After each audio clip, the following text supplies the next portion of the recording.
नमस्कार मित्रों, आप सभी का स्वागत। प्यारे बच्चों, आपका स्वागत करता हूं मैं। क्लास 10th चल रही थी अपने टॉपिक साइंस का, न्यू एनसीईआरटी कोर्स का, और अपन ने पहली रिएक्शन जो है वो पूरी कर ली थी, कॉम्बिनेशन। ठीक है, कॉम्बिनेशन मतलब संयोजन अभिक्रिया। आज हमारा टॉपिक है वियोजन अभिक्रिया।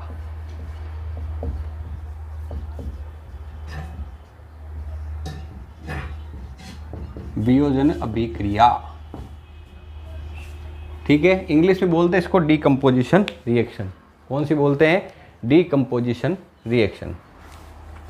सबसे पहले जो मेरे इंग्लिश मीडियम के स्टूडेंट्स हैं वो लिखें, इसकी परिभाषा लिखें, डेफिनेशन लिखें इस डीकम्पोजिशन रिएक्शन। लिखिए, such a chemical reaction in which a single reactant break down and give two and more products, it is called decomposition reaction. ठीक है, अब हिंदी मीडियम वाले लिखो, वह रासायनिक अभिक्रिया जिसमें एकल अभिकारक टूटकर दो या दो से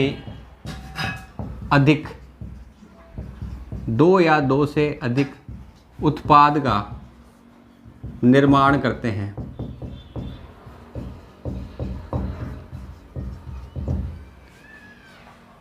उसे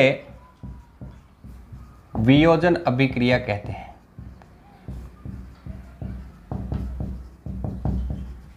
वियोजन अभिक्रिया कहते हैं। ठीक है, इसके लिए देखो अपने पास एक एग्जाम्पल देखते हैं। ठीक है, ये है FeSO4 2FeSO4 फेरस सल्फेट। क्या नाम है इसका? इंग्लिश मीडियम वाले बच्चे और हिंदी मीडियम वाले दोनों बच्चे लिख लिए। इसके साथ में लिख लेना आप फेरस सल्फेट। ठीक है, FeSO4 रिएक्शन करते हैं, ये टूटेगा आपके FeO। ठीक है, Fe2O3 फेरिक ऑक्साइड। क्या बनेगा? Ferric oxide plus SO2 plus SO3। ठीक है, SO2 को बोलेंगे सल्फर डाइऑक्साइड और SO3 को बोलेंगे सल्फर ट्राइऑक्साइड।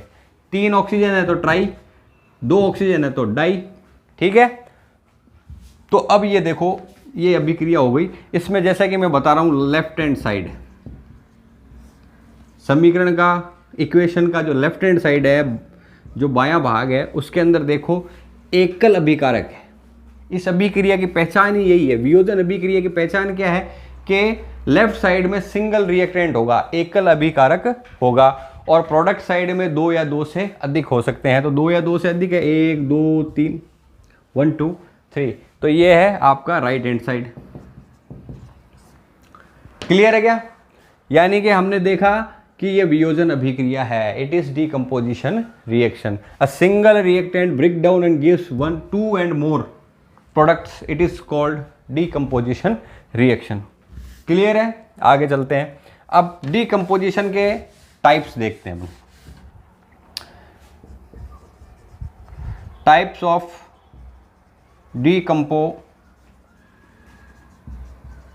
Decomposition reaction.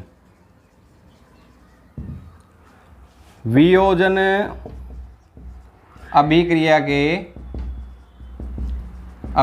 के प्रकार।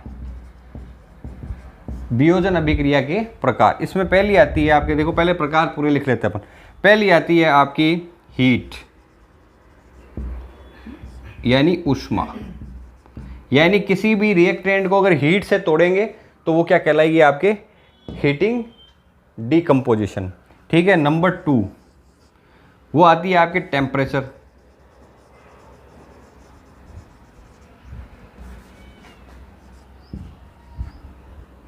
यानी तापन, यानी किसी को ताप देके अगर तोड़ा जाए तो वो कहलाएगी आपके। फिर तीसरी आती है आपके इलेक्ट्रिसिटी, विद्युत अपघटनी।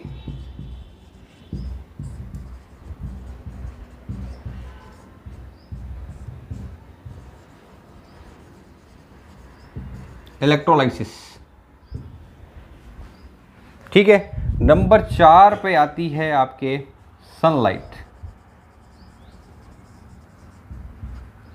यानी सूर्य का प्रकाश। ठीक है दोस्तों, तो हीट, टेम्परेचर, इलेक्ट्रोलाइसिस, सनलाइट, यानी उष्मा, तापन, विद्युत अपघटनी और सूर्य का प्रकाश मेरे दोस्तों। ठीक है, ये 4 तरह की अपने को क्या पढ़नी है, डीकंपोजिशन रिएक्शन। एक जो है अपन ने सिंपल पढ़ी है, अगर आपको कहे कि हीट वाली बताओ तो फिर उसका एक उदाहरण लेंगे, अपन एग्जाम्पल लेंगे, टेम्परेचर का एक एग्जाम्पल लेंगे, विद्युत अपघटनी का एक एग्जाम्पल लेंगे और एक आपका लेंगे सनलाइट का। कोई दिक्कत, तो 4 टाइप आपको याद करनी है और ये आपकी मेन अभिक्रिया हो गई। ठीक है, आगे चलते हैं।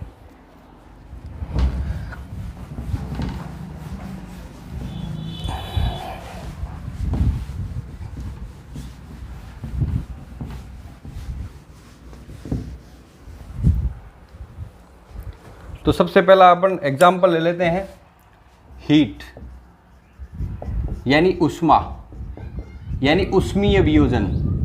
इसको क्या बोलेंगे, हीटेड डीकंपोजिशन या उष्मीय वियोजन। ठीक है, यानी किसी भी रिएक्टेंट को तोड़ने के लिए या डिकम्पोज करने के लिए अगर हीट का यूज लिया जाता है।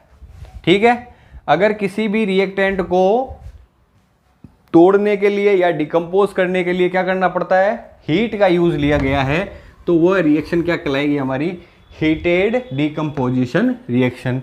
और अगर उष्मा दे के तोड़ा गया है तो उष्मीय वियोजन। ठीक है, एग्जाम्पल देखते हैं इसका, CaCO3, इसे लिखते हैं कैल्शियम कार्बोनेट। क्या कहते हैं, कैल्शियम कार्बोनेट। ठीक है बेटा, इसको दिया हमने हीट। जब कभी भी आप हीट, सनलाइट, इलेक्ट्रोलाइसिस या आपको लिखनी पड़े आपके तापन, टेम्परेचर, तो ये सभी को आपको तीर के ऊपर लिखना जरूरी है, इस एरो के ऊपर लिखना जरूरी है कि आप इससे तोड़ रहे हो इसको। तो इसको हीट दिया तो ये टूटेगा, CaO कैल्शियम ऑक्साइड, और प्लस में क्या निकल जाएगी, CO2। ठीक है, और जो सबसे पहली वाली रिएक्शन मैंने लिखी थी 2FeSO4 और उसको लिखा था Fe2O3 प्लस SO2SO3, उसको आपको संतुलित करना है, उसको आपको बैलेंस करना है, मैंने नहीं की उसको। ठीक है, तो ये हमारी हीट की हो गई। When we use heat for decompose a reactant, it is called heated decomposition reaction. English medium वाले बच्चे सुन ले, हिंदी मीडियम वाले बच्चे देखो, किसी भी अभिकारक को तोड़ने के लिए अगर उष्मा का यूज किया गया है, उपयोग किया गया है, तो उसे कहेंगे उष्मीय वियोजन। ये आपकी पहले तरह की हो गई। दूसरी देखो, दूसरी अपनी एग्जांपल है 2PbNO3 का होल ट्वाइस। इसको देंगे अपन तापन, टेम्परेचर। ठीक है, ये से बोलते हैं लेड नाइट्रेट। क्या बोलते हैं बेटा, लेड नाइट्रेट। इसलिए टूटेगा देखो, PbO लेड ऑक्साइड में प्लस NO2। ठीक है, और प्लस इसमें साथ में क्या निकलेगी आपके, ऑक्सीजन। यानी single reactant break down give 2 more product, it is called decomposition. अब अगर हम किसी भी रिएक्टेंट को डिकम्पोज करने के लिए टेम्परेचर का यूज ले रहे हैं तो उसे क्या बोलेंगे, टेम्परेचर डिकम्पोजिशन रिएक्शन। ये टेम्परेचर की हो गई। ठीक है,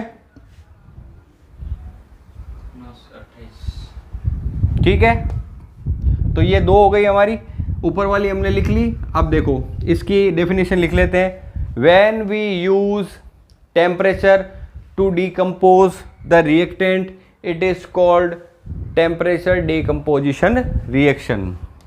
ठीक है, और हिंदी वाले बच्चे लिखेंगे किसी भी अभिकारक को तोड़ने के लिए अगर तापन का उपयोग किया जा रहा है तो उसे तापीय वियोजन कहते हैं। क्या कहते हैं भाई, तापीय वियोजन। चलो इसके साथ में तीसरी और ले लेता हूं मैं। थर्ड है आपका इलेक्ट्रोलाइसिस। तो देख लो H2O, इलेक्ट्रिसिटी या विद्युत यहाँ लिख देंगे आप, तो ये टूटेगा किस में, H2 प्लस O2, ठीक है। इसको बैलेंस कर लो, H भी 2 है, O भी 2 है, तो इधर लगा दो आप, तो आपका O हो गया यहाँ पे 2 और हाइड्रोजन क्या हो जाएगा 4, तो इसके आगे लगा दो 2, तो ये हाइड्रोजन भी आपका क्या हो गया 4 हो गया, ठीक है। इससे ऊपर वाली को कर लेते हैं अपन। यहाँ पे देखो Pb कितना है 2 और आपका नाइट्रोजन कितना है 2 और 2 4, ठीक है। ऑक्सीजन कितनी है 3 दूनी 6, 6 दूनी 12, तो यहाँ पर लगाओ 4, क्योंकि नाइट्रोजन कितनी है 2, 2 दूनी 4, ऑक्सीजन कितनी हो गई 4 दूनी 8, 2 10 और 1 11, तो यहाँ पर लगा दो 2, तो आपका हो गया ये बैलेंस। इसके बाद में अपन ने कौन सी की है, इलेक्ट्रोलाइसिस, ठीक है।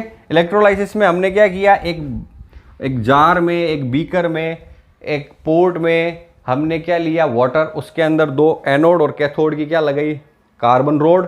We use carbon rod for electrolysis. एक में हमने क्या दिया पॉजिटिव चार्ज, एक में दिया नेगेटिव, तो एक जो हमने टेस्ट ट्यूब ली उसके अंदर एक में तो आ गई ऑक्सीजन, एक में क्या हो गई हाइड्रोजन इकट्ठी हो गई।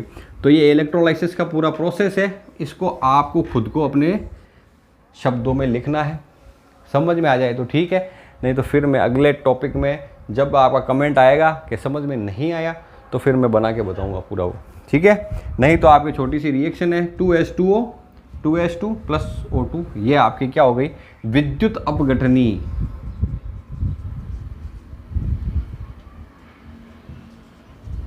ठीक है। ये आपकी इलेक्ट्रोलाइसिस प्रोसेस हो गया, ठीक है। तो ये 3 तरह की हमने पढ़ ली। अगले टॉपिक में फिर आपसे मिलूंगा, तब आपके साथ मैं सामने लाऊंगा चौथी वाली रिएक्शन और उसके बाद में चलेंगे आगे वाली रिएक्शन। तब तक के लिए पढ़ते रहिए, सुरक्षित रहिए।